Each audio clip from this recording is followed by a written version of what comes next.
उसका परम मंगल करके उसे तार देते हैं। जब रामादल में विराजमान ये सब बड़े भाग्यशाली जन और विपक्ष में रावण के पक्ष में जितने, जब युद्ध पूर्ण हुआ तो अमृत की वर्षा हुई, एक भी निशाचर जीवित नहीं हुआ। जितने रामादल पक्ष के थे सब जीवित हो गए। तो आश्चर्य हुआ कि अमृत तो दोनों दल में वर्षा, फिर असुर पक्ष में कोई जीवित ही नहीं हुआ। बोले इसलिए कि जब युद्ध हो रहा था तो सबकी दृष्टि में भगवान राम थे, सम्मुख थे। तो जितने पधारे वो सीधे भगवान के परम धाम गए, और जो रामादल के पक्ष में थे उनके सामने असुर थे। तो इसलिए जो अमृत वर्षा, तो भालू कपि आदि सब जीवित हो गए, पर एक भी निशाचर नहीं, क्योंकि भगवान के स्वरूप को प्राप्त हो गए। भगवान गुस्सा करते दिखाई देते पर उनको गुस्सा आता नहीं है। इतने कृपालु हैं, अपने कोई छाती पे लात मारे आके तो क्या करेंगे अपने लोग, थोड़ी तो गुस्सा आई जाएगी। बेमतलब अब हमारी छाती पे लात मार रहे, लेकिन भृगु जी ने बेमतलब मारा जाके, परीक्षा के लिए खोया जैसा। भगवान क्या बोले, ओहो मुझे पता नहीं था, हे ऋषिवर, पता होता तो मैं आपकी अगवानी करता, आपके चरण प्रक्षालन करता और चरण दबाने लगे कि ये हृदय बड़ा कठोर है, आपके बड़े कोमल चरण हैं, कहीं आपके चरणों में चोट तो नहीं लग गई।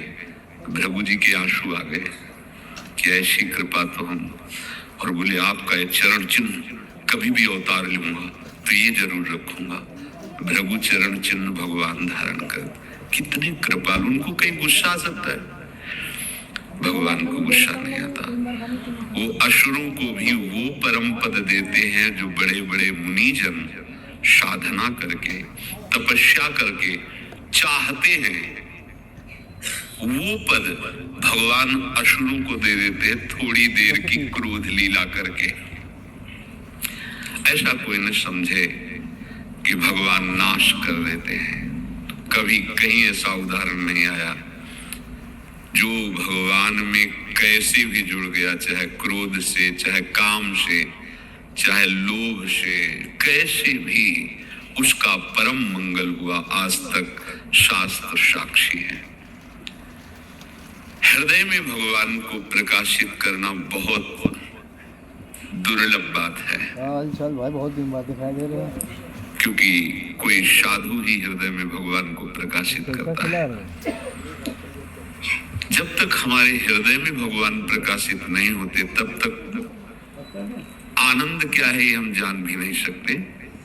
वो ज्ञान विज्ञान की बातें छाटते रहना वो एक अलग बात है। आनंद सब स्मृतियों का लय एकमात्र भगवद स्मृति, अखंड तैल धारावत नाम रूप लीला का चिंतन, ये आनंद है। और ये जिसके हृदय में होता है, भगवान एक क्षण के लिए उनका हृदय नहीं छोड़ते हैं। भगवान कह रहे हैं परित्राणाय साधूनां विनाशाय च दुष्कृतां धर्म संस्थापनार्थाय संभवामि युगे युगे।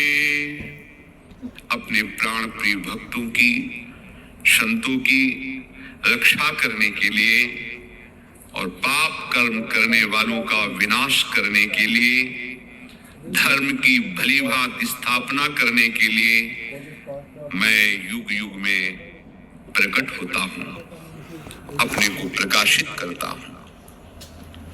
परित्राणाय साधूनां, साधु जनों के द्वारा कभी अधर्माचरण नहीं होता। साधुते हुए न कारज हानि। बिल बन गया। जो वास्तविक भगवान के चरणों का आश्रय लिए हुए हैं, उनके द्वारा कभी किसी का अहित अमंगल कभी नहीं हो सकता।